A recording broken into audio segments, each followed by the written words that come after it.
Hey friends, it's Len here at 1A Auto. Today we're doing rear brakes on a 2013 Subaru Outback. It's going to be a very easy job. I want to be the guy that shows you how to do it. If you need these or any other parts, you can always check us out at 1aauto.com. Alright everyone, so I'm going to be taking my 19mm socket. I'm going to put it on my lug nuts. What I'm going to do is I'm going to loosen these up just a little bit. I don't want to go too far, make it so the wheel can wobble around. I have the majority of the weight of the vehicle off the ground, but the wheel is still on the ground to make sure that it doesn't spin while I do this, okay? So I'm going to take my 19mm, I'm going to turn it to the left. I'm just going to break them free.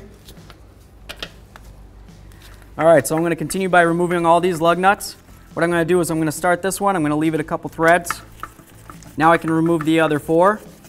The reason why I'm leaving that one loose like that is just so the wheel doesn't come completely off and fall down and hurt me somehow. Safety first is the #1 concern here at 1A Auto. Alright, I'm going to hold the wheel so it can't fall off. Remove my last lug nut. There it is. I'm going to carefully lower this to the ground. I'll wheel it out of the way. So the next thing we're going to do, we're going to remove this rubber bleeder screw cover right here. I'm just going to use my pocket screwdriver. Pull it off. I'm going to set it aside. These puppies right here are like gold, okay? Next I'm going to take my bleeder screw with a 10mm right here. I'm going to put it on. I'm going to spin that to the left to break it free. Just like that. I want to watch for a trickle of fluid to come out to make sure that it is actually broken free.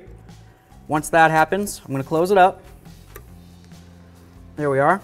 If you happen to have something like this that goes down into a recycling receptacle, that would be great. If you don't, you need to make sure you have a bucket or something to catch your brake fluid. You don't want to contaminate the environment. I'm going to reopen this, turning to the left. I'm going to put on my hose, which leads to my recycling receptacle. Now I'm going to try to push back this caliper piston. The way that I'm going to do that is go in between here and the rotor, and I'm going to try to just push the caliper piston. There we are. The reason why I'm doing this on the car is because it's very easy and you don't have to have the special tool to push back the caliper piston this way. There we are. Just give it a second. Then I'll take my 10mm. I'm going to tighten it back up, turning to the right. There we are. It's all done dripping. Perfect. So the next thing we're going to do, we're going to take our 14mm wrench or a ratchet with a socket, whatever you're using, to your preference. You do you, boo-boo. I'm going to put it on. I'm going to try to loosen this bolt right here, loosen this bolt right there. Once they're both loose, I can go ahead and remove them, remove my caliper out of the way, and that'll give us view of our caliper bracket. So here we go. Just going to give it a little bonk. Find my other bolt. Do the same thing. Okay. Now these are very loose. I can go ahead and remove them by hand. I am wearing safety on my hands because there's brake fluid here. You can try to wipe it down, make sure it's as clean as possible. If you're not wearing gloves, I would recommend gloves and always safety glasses. So there we go. Here's our caliper. There's our piston.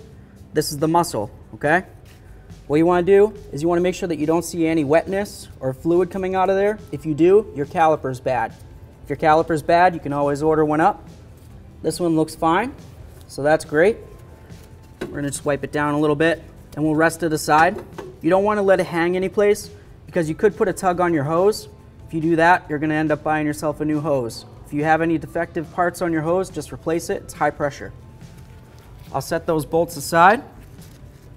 I'm going to continue with my 14mm wrench. There's two caliper bracket mounting bolts here. One there, okay? These are usually a little bit tighter than the other bolts. So you could try to whack it with your hands and try to loosen it up. You might hurt yourself. I'm going to go with safety. I'm going to use a rubber mallet, okay? Just loosen it up. Easy peasy. Do this one. Get it on there, nice and tight. Pretty loose. If you're using a long handle ratchet, it might be a little bit easier. So there we go. Both those are loose. Now we can go ahead and remove one. Once that one's almost all the way out, we'll leave it in a couple threads. We'll fully remove the second one, and then we can just relieve the last couple threads on the last one and remove it. Okay. Okay, this one's pretty much almost all the way loose, so I'll just leave it in a couple threads like I said. I'm going to go back down to the bottom. This one I'm going to remove completely. That's what it looks like. We'll grab the second one while I'm holding the bracket so it doesn't fall. Now we've removed our caliper bracket, and we have our 2 bolts. As you can tell, they're both the same. You don't have to worry about mixing them up, so that's great. We'll set this aside. So here's our rotor. This is part of our friction material. Generally speaking, you'll have your pads that will sit inside your caliper bracket, right? You got your caliper over those. When you step on your brake, it squeezes the muscle, the piston, makes the pads go up against the rotor, causes friction, slows you down. So you can check out the condition of your rotor, see how it looks. There's probably a reason why you're replacing it. We'll just go with whatever you're doing it for. I'm gonna grab it, just wiggle it, try to pull it off. If it doesn't come off for you, maybe it's stuck on there. It could be because your emergency brake shoes are too tight, in which case you just pull this little rubber out. If I had my pocket screwdriver, I'd do it real quick. You check that, make sure that it's de-adjusted, and you can spin this a little bit. Once that's de-adjusted and you know you can spin it and it's still stuck, if you were replacing this rotor, you can go ahead and whack it with a hammer. If you weren't replacing the rotor, you'd want to use a couple little bolts right here, one there and one there. You can just drive those in and they'll pull the rotor away from the hub for you. This is already nice and loose.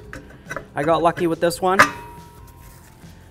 So now we've removed our rotor and we can go ahead and replace it or clean it up and put it back on. We're gonna go ahead and replace it though. So we've got our bracket off, right? We're gonna grab our sliders, make sure they move a little bit. This lets us gauge what we're gonna have to do, okay? Now we're gonna go ahead and we're gonna remove these pads. It's gonna be very simple. You just grab them, shake them a little bit.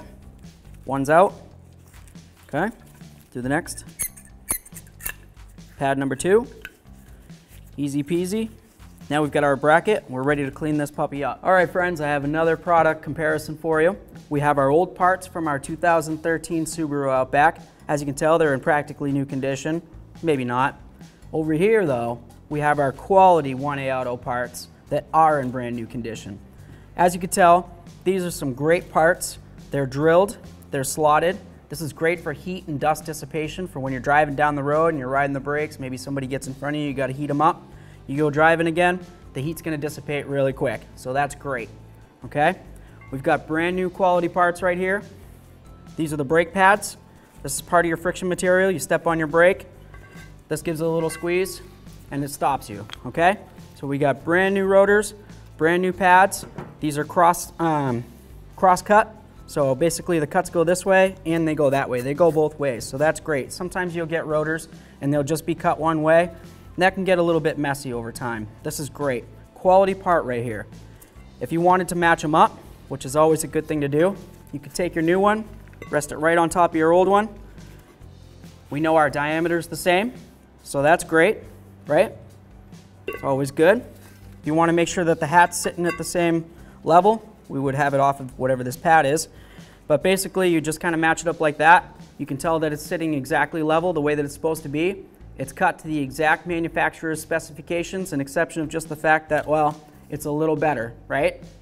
So here we go. Let's go ahead and install this on our car. So if you need these or any other quality parts, you can always check us out at 1aauto.com. Thanks.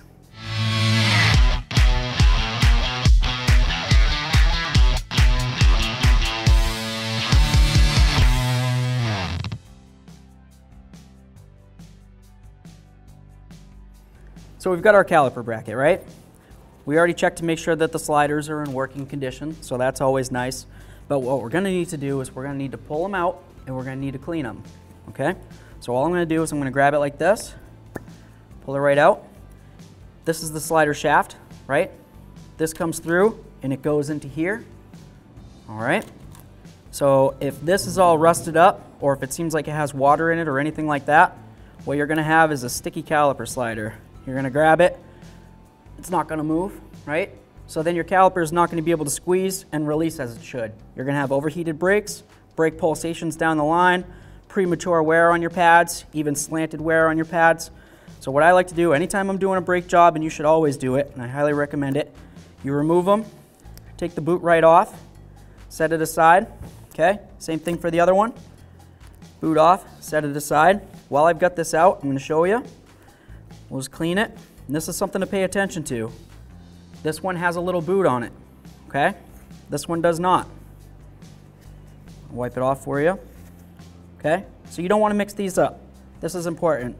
Subaru put them the way that they wanted them for anti-vibration dampening and everything like that. So we're gonna make sure we put everything right back the way we took it apart, right? That's why we're here. We're here to do a good quality job. We want it done right the first time so we don't have to take it back apart. Go back on 1aauto.com, order more parts because we did it wrong. Len's showing you how to do it, okay? Let's move along.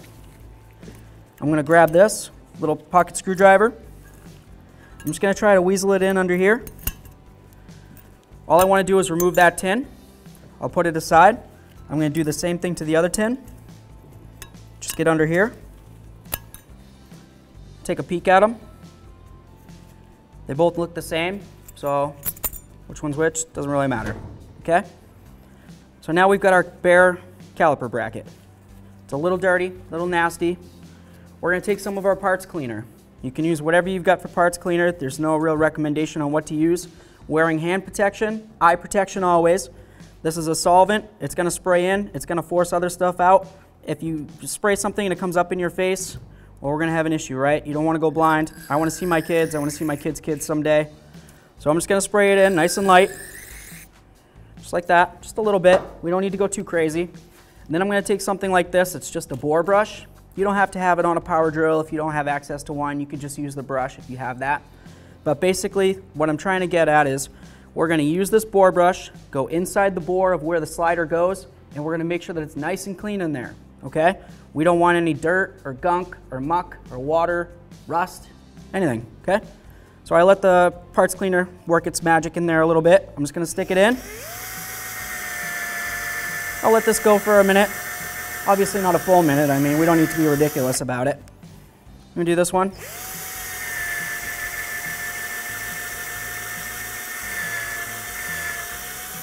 Okay. I've got my recycling receptacle here. This is where I'm going to collect all my fluid so I can dispose of it properly. I'm going to tip it. All right. I'm aiming this away from my face. I don't have anything aiming near my face when I'm doing this. As stuff goes in, stuff's also going to come out. There we are. And do this one. Oops.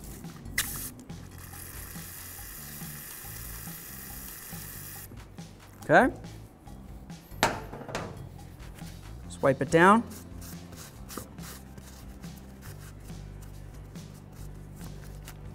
I'm going to move that out of my face so I'm not breathing in any vapor that I don't need to. Now we can look inside here and we're going to notice that it's nice and clean in there. If you happen to see that it's very rusted, maybe one of your caliper slider pins was frozen in there and it was rusted in, you had an issue getting it out, you might need to go a little bit longer with that bore brush. If it looks good, which this one doesn't look too bad, I might actually just spray it a little bit more with the cleaner. It looks like it's just got a little bit of the grease in there still, but it looks like it's good to go otherwise. Next you want to look along here, okay? All along here there's a ridge, and this is where that boot rides. So if you have any chunks of stuff there, it's going to cause an issue. So we'll just go ahead and we'll just clean it off. You can use a pocket screwdriver. If you have a little wire brush, you can go with something like this. I have a nice small handle on mine. Makes it easier to grab onto for me. Just go around. Looks okay.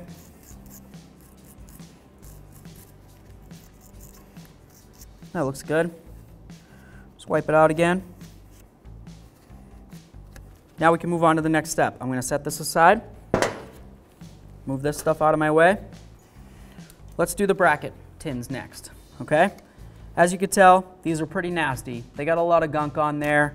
They're going to make a mess, right? So what I like to do is clean them down. Why not? We're here. I'm just going to use my wire brush. It's practically new, okay? Just go like this, like this.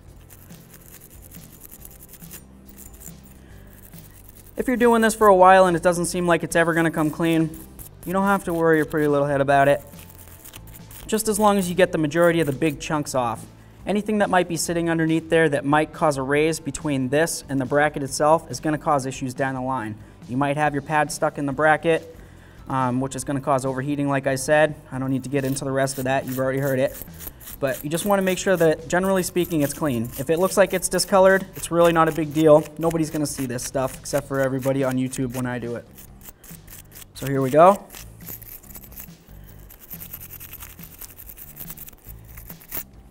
looking pretty good.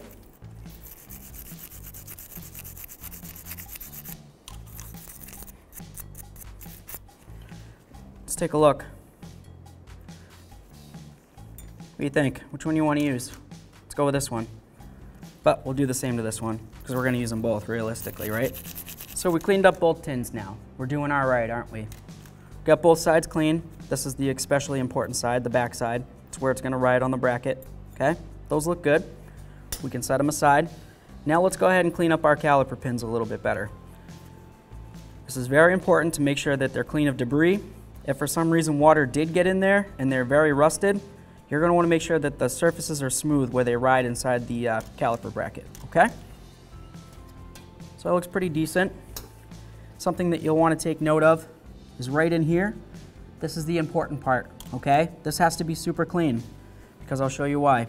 When you have your boot on there, the boot itself is going to ride in here. So if this is all gunked up and it has large chunks of anything, it's going to create an area where water can seep in. Water seeps in, comes up in here. What's it going to do to metal? Everybody knows. It's going to rust it, it's going to rot it, it's going to seize these up. You just wasted all this time cleaning and doing a brake job. So we'll just take our time, we'll clean it up. Some people might say you don't need to worry so much, Len. You do things overkill. I'd rather do it once and do it right than do it twice. You know, might as well. I'm here. Once we get this one cleaned, we're going to do the same thing to the other one. We'll get them nice and clean. And then we're going to move on to cleaning out the inside of those boots. That's also important. All right, so now we're going to clean our boot, right? We're just going to go ahead and put a little bit of parts cleaner in there. We don't need to put too much. We can go ahead and use our bore brush again if we want, or we can just go ahead and put a rag through, okay? I'm just going to bring it through like that, get it going through, put that in the receptacle. And I'm just going to go ahead and squeeze the rubber around. Roll it, roll it, roll it. Do whatever I need to do. Okay? I'm just going to pull it off, just like that. As you can see inside, it looks pretty clean. If you want to go a little bit more, you could. I'll take a look.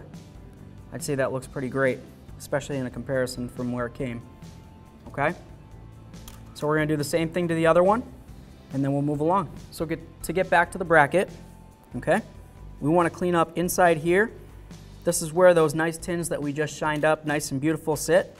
So when you start chiseling away at it, you can see all the gunk that starts coming up. Okay? I could sit here all day with this little pocket screwdriver and do it. But first, what I'd rather do is use my little brush. I'm going to get off the majority of all the crud that's on there so I can get a better view of what I'm actually going to need to start chiseling off with that small screwdriver. So I'll just use my little brush. Just a basic wire brush, it's nothing special. I know you're thinking, wow, Lynn makes this look easy, it must be a special brush. No. So, looks pretty good. I'll just give it a little chisel, feels fine. I don't feel anything that's coming up, bumping up. Feels okay. We'll do the other side, same exact thing. Okay, everybody, so I just spent a little bit of time. I cleaned up these areas where the tins are gonna ride. These are clean. They're just going to be fitting right in here. Before I go ahead and put it on there though, I want to make sure I have some form of water resistance. Something that's going to sit in between there and it's going to keep water from getting in there and making moisture build up, rust, anything that's going to cause swelling, make my brake pads stick in there. We all know why. Already talked about it. I'm just going to use a little bit of brake caliper lube. It's naturally black. It's not just that dirty. It's what we use. You can use something like silicone paste. I wouldn't recommend something, you know, as thin as maybe Vaseline. You go with that, what's going to happen is it's going to heat up with the brakes because brakes get hot. It's going to liquefy, and then it's going to get all over stuff that you don't want it to, like your friction materials, all the stuff that we're actually replacing here. So I put on a decent amount. I didn't go too crazy with it. Just get off the extra that I just put on there. I don't need to go here, I don't need to go up there, I don't need to go anywhere else besides just where the tins are for now, okay? So now that I've got that done, I'm gonna grab my tins, I'm just gonna place them in, give them a little squeeze. They should sit in there fairly easily. There's these little tabs right there, okay? Those go up inside here. So I'm gonna grab it, just gonna slide it in, make sure the tab's up in there, and that's what's gonna really hold it, okay? That looks pretty decent. We don't need to put any brake caliper lube inside here where the brake pad's actually going to ride. The reason for that is because it's going to collect a lot of brake dust and gunk and road debris, and that's just going to clog things up and it's going to make a big mess, and you'll have more chances of this stuff, the brake lube I mean, getting inside and getting on your pads and your rotor, causing a big mess, okay? Let's just avoid that altogether. So now that we've completed this part, we're going to go ahead with the slider part. So we're going to take our slider. We didn't mix these up, right? We know that this one goes over in this one goes over here. You know, I cleaned them up, but I just put them right back where I got them from, right? I'm going to take a little bit more of my brake caliper lube. I'm just going to put it on there. You can go pretty liberal with this now at this point. You don't need to, you don't need to skimp on it. It's not that expensive. I know money's tight. That's okay. But we want to make sure that in case any water did somehow get in there, it has no chance of getting into that metal and rusting things up. Something else to mention, when I was lubing, I also put the lube all the way up into here, which is the groove, okay? That groove up there is where this is gonna ride. This is the boot. It's gonna help keep the water out, right? So I'm just gonna go up and in now.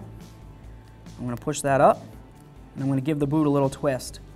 Make sure that I have that caliper lube all around inside that groove. Water's not gonna get past that. Good job. Okay? Maybe I'll put a little bit more. Something to remember is you don't need to put a whole stack of it out to here on the end. If you for some reason you just want to, I don't know, cake it out there, Leaning Tower of Pisa, whatever.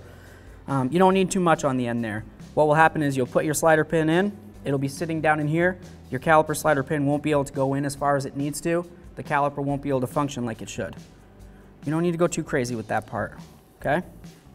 So the boot's coming in now. It's getting all the way up against there. What happens if we don't get any lube inside this groove right here? Well, we're gonna be stuck in the same position if we didn't get lube up in there. So if you wanted to, you can grab more, or you could just use your little pocket screwdriver. Just grab some that's already hanging out in there. Put it up in that groove. Squish it, twist, twist, twist. Water's not getting in there. This is gonna be good for a long, long time. We're gonna do the same thing to the other slider, and then we'll continue. So the next thing we're gonna do is we're gonna clean up this bearing hub assembly. Right along here is where your new rotor is gonna sit, so you wanna make sure that you have that as clean as possible. You use something like a parts cleaner, make sure that whatever comes off of this goes into a recycling receptacle, and then we're gonna use something as simple as a wire brush, and just woo, just like that. We'll get it all cleaned up so there's no extra, things sticking up all over the place. Once it's clean, we'll be good to go. For this particular bearing, we're just gonna go ahead and replace it though. So here we go. I've got my copper never sees. I'm just gonna try to get it around here, but not on the axle shaft itself, okay? Obviously not too much on the braking surface of the shoes either. While we've been working, maybe we've been touching the shoes a little bit with our greasy, oily hands. You could try to clean them up.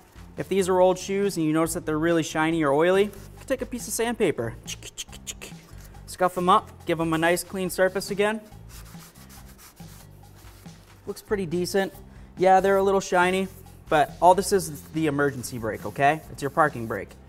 So once this goes out, it's pretty much just holding your rotor nice and tight. You don't have to worry about too much friction like you're driving and you're using your brakes off and on. You don't drive using your emergency brake to stop, generally speaking. Maybe you do. I don't. But anyway, moving along, we've got our rotor. We're gonna try to slip it on, just like that. We'll give it a little spin. All right. It doesn't sound like it's connecting with the shoes, so let's go ahead and adjust it. Remember we wanted to turn that star upward to adjust the shoes out, right? So right now the shoes are pretty much riding right along here. Inside there, we'll imagine them, okay? As I adjust it, they're going trying to come out, and they're gonna try to touch up against this rotor.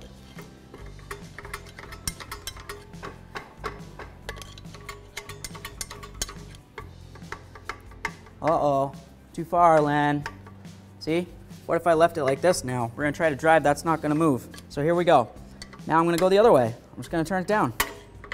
Turn down for what? So I wanna get rid of that noise. I got a little bit of scrape, not too bad. Let's try going back again. Now it's got drag again, so we know that we were pretty much in the right spot that last one. Let's go back to. Come on. One more. There it is.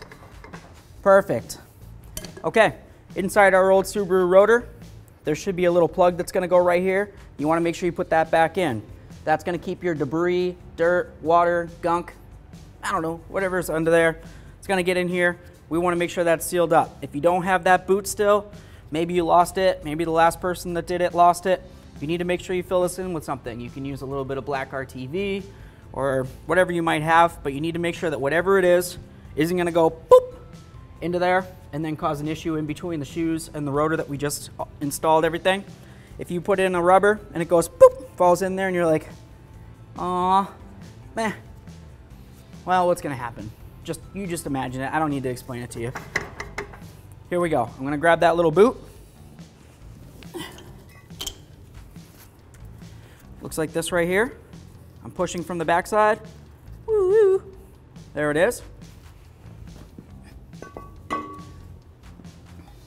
Now I'm gonna put it in. Looks pretty good.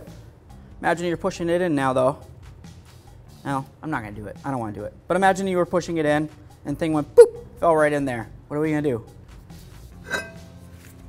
We're gonna find that rubber boot, do it again, okay? Very simple. So there we go. So we've got our cleaned and prepped caliper bracket here. We've got our 2 caliper bracket bolts. I put on a little bit of thread locker. It's your prerogative. You do you, boo-boo. We're gonna start both these bolts before we tighten either of them down. It's just a 14mm head, so I'll grab that real quick. All I'm gonna do now is I'm gonna bottom it out, and then we're gonna make sure we torque it down. So here we go, friends. I'm gonna torque these up. It's 48.7 foot-pounds. My torque wrench doesn't do points, so I'm gonna go 49. Hopefully Subaru won't get mad at me for overdoing it. There we go. I'll just do them both one more time, just for good measure. You don't have to. There we are. We'll go ahead and put on the pads and then the caliper, and we'll put those bolts in and torque those down as well. So a good thing to do is to just go ahead and put on a little bit of silicone paste on the caliper or the muscle of the brake, right? This is gonna help with vibration dampening, noise reduction. Every time you brake, it's gonna help reduce noise inside the car. Next, we're gonna put on our pads. We've got our squealer side. This is the, basically you can tell, I call it a squealer because once the brakes get down to where that is gonna meet up with the rotor, it's gonna start making noise, and that'll tell you that it's time to replace your brakes again. So you can watch this video again, and I'll show you how to do it again. So here we go. I'm gonna put the one with the squealer on the back side. I'm gonna put the other pad on the outside. If you had to hammer them in or try to really squeeze and try to finagle them in, it was an issue. Odds are you didn't clean up the bracket well enough, and that's okay. You just take it back apart and give it a little bit more, okay? It's no big deal. I'm not gonna get mad at you. It's your car. Anyway, so now we've got our caliper onto where our pads are. We've got our 2 caliper mounting screws. These mount the caliper to the caliper bracket. Go ahead and snug these down. So now I'm trying to snug these up and bottom them out, and I'm noticing that my caliper slider is spinning. That's okay, I'm not worried about it. I'll just grab it with my pliers. I'll get them to the right size first, of course. That'll be helpful. There we are. I'm gonna go ahead and torque these down. Just make sure that they're both bottomed out. I've got my torque wrench set to 20 foot-pounds with my 14mm socket on there. There we are.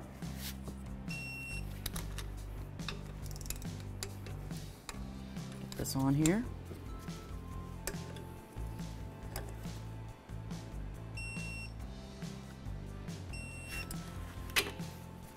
Those are both tight. Now we'll just take a peek at everything we've got together. We made sure we tightened everything up. Everything's torqued. Looks pretty great. So we've got our bleeder screw right here. We can go ahead and get our recycling receptacle underneath there, or our hose, whatever we have. We're gonna open this back up, and we're gonna wait for a strong trickle of fluid to come out. But while it's closed, what we can do is we can pump up the brake pedal, make sure that that piston's fully extended, and pushing the pads up against the rotor first, and then we'll go ahead and open it up. Okay, so here we go. I'm just gonna pump up the brake pedal. Get it nice and firm.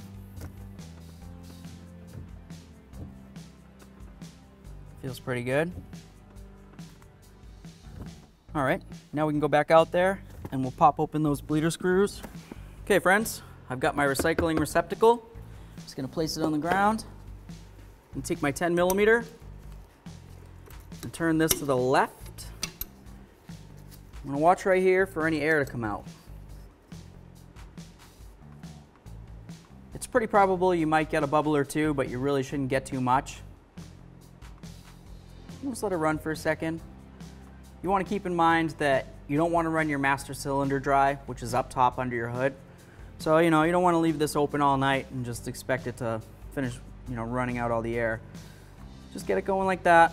I don't see any air bubbles coming out. It's been a good, I don't know, 10 seconds or more. Just tighten that back up to the right. We'll clean this back up.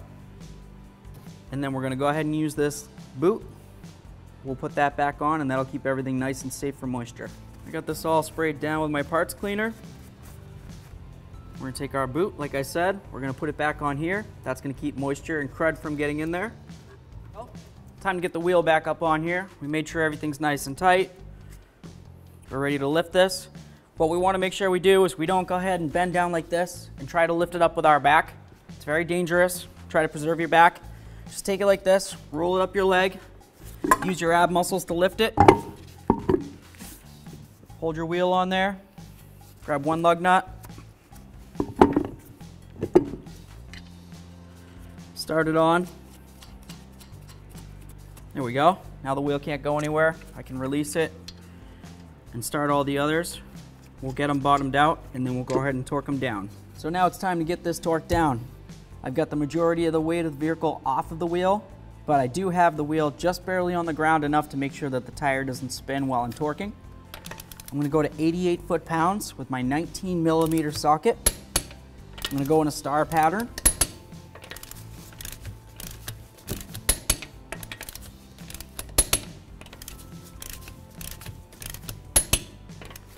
Now I'm just gonna go around again for good measure. There we go. So our last step is to make sure we top off our brake fluid. We're going to double check we have the right brake fluid, which is .3 on this particular vehicle. I have .3 brake fluid. That's great. You definitely don't want to add .5. If it's supposed to be .3, you use .3. .3 is hydroscopic. .5 is hydrophobic. Hydroscopic means it would absorb moisture. Hydrophobic means it would basically push it away. .5 is also silicone based, so it'll basically separate from the type of fluid that's in here and it'll cause issues. So to sum it up, just use what's recommended. It'll be what's best for your vehicle. Engineers at Subaru knew what they wanted to use. Now we'll close up both of our containers and we'll take it for a test drive. Thanks for watching. Visit 1AAuto.com for quality auto parts shipped to your door, the place for DIY auto repair. And if you enjoyed this video, please click the subscribe button.